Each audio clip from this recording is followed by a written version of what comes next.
Hello friends, welcome to my YouTube channel educational platform 123। तो दोस्तों, जैसा कि आप सब लोग जान सकते हैं, आज हम लोग new chapter number 3 pair of linear equation into variable का इंट्रोडक्शन हम डिस्कस करेंगे। कौन सी क्लास का है ये? क्लास 10th का, ठीक है। तो ये देखिए पार्ट 1 होगा इस इंट्रोडक्शन वीडियो का, ठीक। तो चलिए हम लोग आगे डिस्कस करते हैं। तो आगे बढ़ने से पहले हम आपको बता दें कि हमारे यूट्यूब चैनल पर, इसी चैनल पे चैप्टर नंबर 1 और चैप्टर 2 क्लास 10th का ही पूरा पढ़ाया गया है। प्लेलिस्ट तैयार है, प्लेलिस्ट में जाके आप उसको देख सकते हैं। तो हम लोग आगे बढ़ते हैं। तो पहली बात हम समझते हैं कि pair of linear equation in two variable का मतलब क्या होता है। जैसे चैप्टर का नाम तो है ये, तो इसका कुछ मतलब भी होता होगा। तो इसका मतलब हम लोग देखते हैं, ठीक।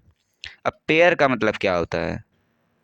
जैसे दो नंबर हो गए, उसका पेयर। ये कोई भी चीज़ दो हो गया, दो नंबर हो गए, दो एलिमेंट हो गए, या दो इक्वेशन। जैसे कि इस में हम देखेंगे कि दो इक्वेशन का पेयर। तो ठीक, पेयर का मतलब दो चीज़ हो जिसमें हो जाए। फिर ऑफ लीनियर इक्वेशन। अब इसके पिछले वाले चैप्टर में हमने डिस्कस किया था लीनियर इक्वेशन क्या होता है, बताया था हमने। तो लीनियर इक्वेशन वो होता है जिसमें एक्स की पावर क्या हो, या कोई भी वेरिएबल की मैक्सिमम पावर 1 हो। तो इसमें पेयर ऑफ लीनियर इक्वेशन मतलब जो लीनियर इक्वेशन है उसका पेयर, यानी दो linear equation in two variable. वहाँ पे हमने एक वेरिएबल में बात की थी, केवल उसमें हम एक्स में बात करते थे, एक्स स्क्वायर। ये तो क्वाड्रेटिक में चला गया, लेकिन एक्स जैसे 2x प्लस 1 इक्वल्स टू 0। तो ये क्या हो गया हमारा? Linear equation in one variable है, ठीक। अब देखिए, तो लीनियर इक्वेशन में क्या हो गया? जैसे 2x plus 3y equals to 2, 3x plus 4y equals to 3। तो ये हमारे क्या हो गए? पहली बात, ये लीनियर इक्वेशन है, और फिर दूसरी बात, इसमें दो वेरिएबल हैं, ठीक। तो इसी को कहते हैं, इसका मतलब यही है कि जो दो इक्वेशन होंगे और लीनियर होंगे और दो वेरिएबल में होंगे, ठीक। इस चैप्टर में हम इसी के बारे में डिस्कस करेंगे। तो आगे बढ़ते हैं हम लोग। तो देखते हैं इसका पहले स्टैंडर्ड फॉर्म।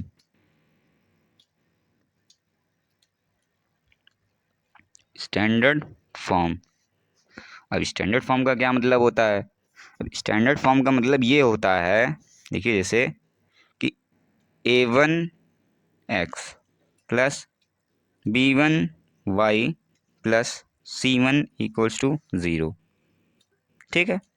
फिर a2x plus b2y plus c2 equals to 0।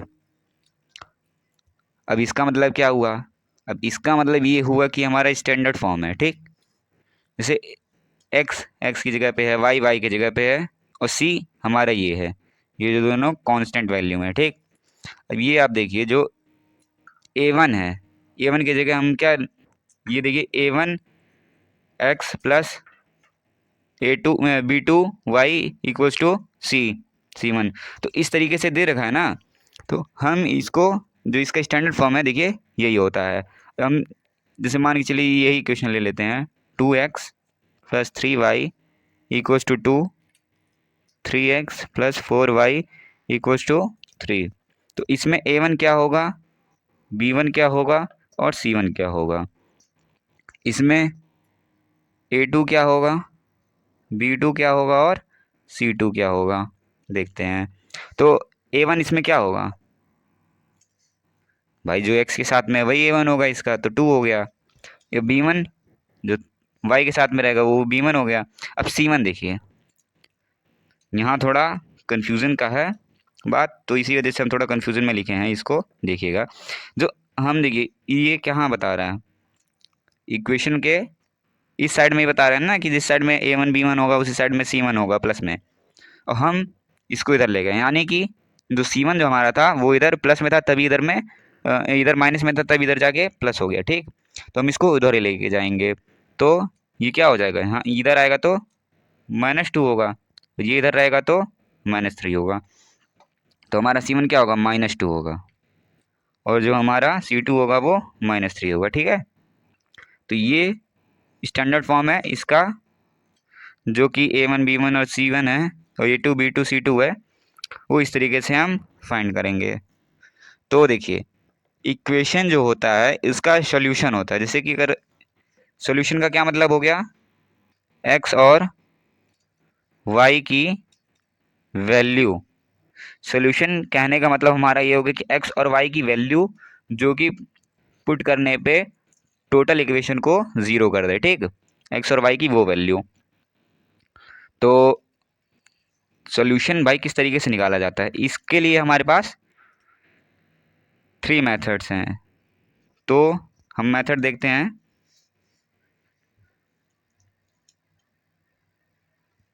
Method, पहला मेथड, दूसरा मेथड, तीसरा मेथड। अब इसका नाम देखते हैं। पहला ग्राफिकल मेथड, दूसरा सब्स्टिट्यूशन मेथड, तीसरा एलिमिनेशन मेथड। ठीक है, तो ये हमारे 3 मेथड हैं जिससे हम एक्स और वाई की वैल्यू को निकालते हैं। ठीक, तो इससे आगे बढ़ने से पहले हम कुछ बता दें कि देखिए हमारा जो ये है ग्राफिकल मेथड, तो इसमें एक टर्म आती है जिससे हम लोगों को जानना ज़रूरी है जिसके बारे में। तो ग्राफिकल मेथड, चलिए हम लोग स्टार्ट करते हैं, उसी के अंदर हम जानेंगे।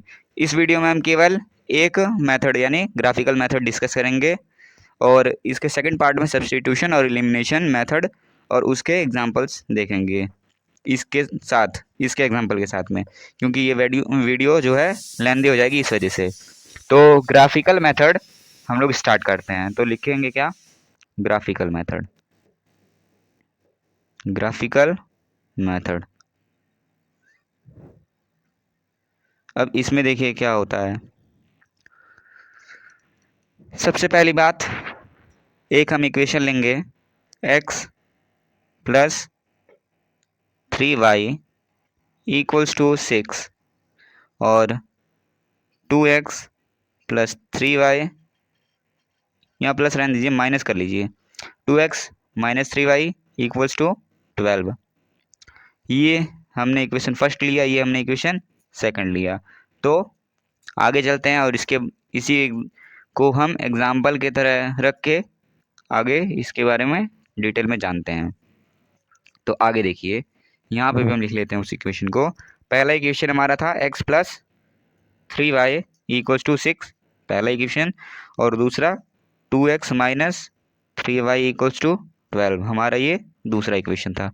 ठीक, तो ग्राफिकल मेथड में सबसे पहली बात हम ये देखते हैं कि हम रिप्रेजेंटेशन कैसे करेंगे। ठीक है, तो इसके लिए एक टर्म होती है A1 अपान में A2 doesn't equal to B1 अपान में B2। अगर ऐसा इक्वेशन है जैसे कि A1 हमारा और B1 हमारा और C1 हमारा, जैसे कि जो इक्वेशन नंबर 1 है इसमें होता है, A2 B2 और C2 इक्वेशन नंबर 2 में होता है, हम जैसा कि पीछे जान चुके हैं। ठीक, तो अगर A1 अपान A2 का रेशियो, जैसे यहाँ पे 1 है यहाँ 2 है, तो वो ये इसका रेशियो 1 अपान 2 हो जाएगा। अब ये +3 है, ये -3 है, तो वो +3 अपान में -3 B1 B2 का रेशियो हो जाएगा, तो ये इक्वल नहीं होगा ना।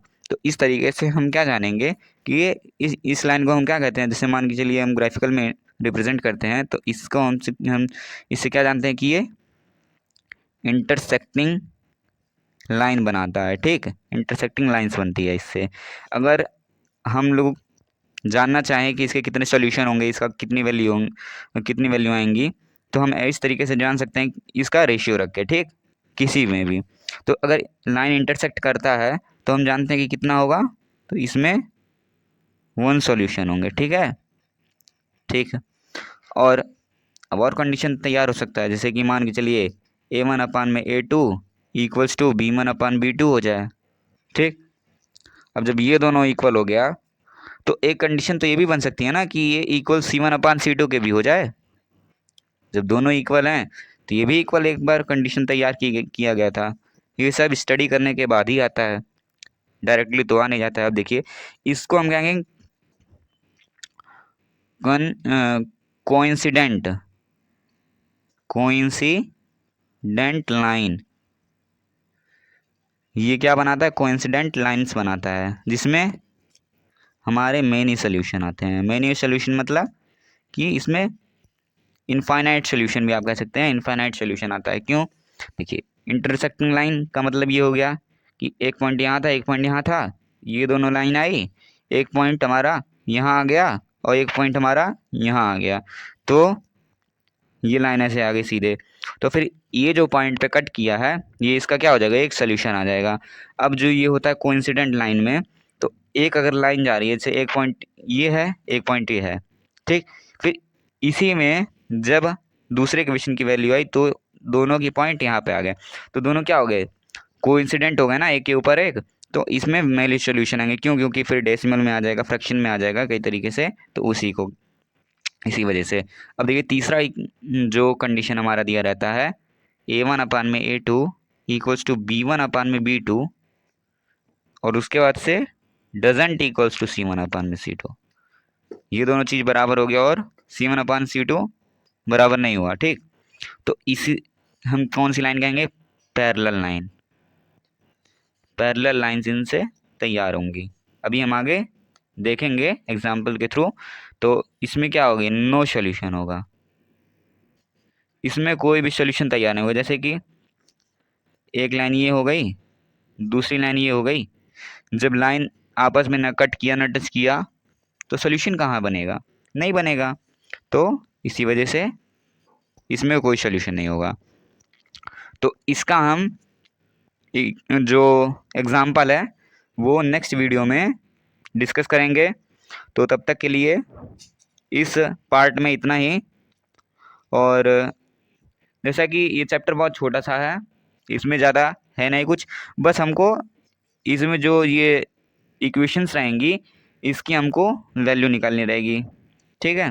तो ग्राफिकल मेथड से, सब्स्टिट्यूशन से, एलिमिनेशन से, तो ग्राफिकल बता दी हैं और एग्जाम्पल जो इसका है वो इनके साथ में होगा, ठीक। तो तब तक के लिए थैंक यू, और वीडियो अच्छी लगी हो तो लाइक कीजिए, शेयर कीजिए, कमेंट कीजिए और चैनल को सब्सक्राइब कीजिए। और ध्यान रखिएगा ये चैप्टर 3 का इंट्रोडक्शन पार्ट 1 था, ठीक, क्लास 10th का। पार्ट 2 बाद में आएगा, मतलब इस वीडियो के बाद में आपको मिल जाएगा, ठीक है। तो थैंक यू दोस्तों।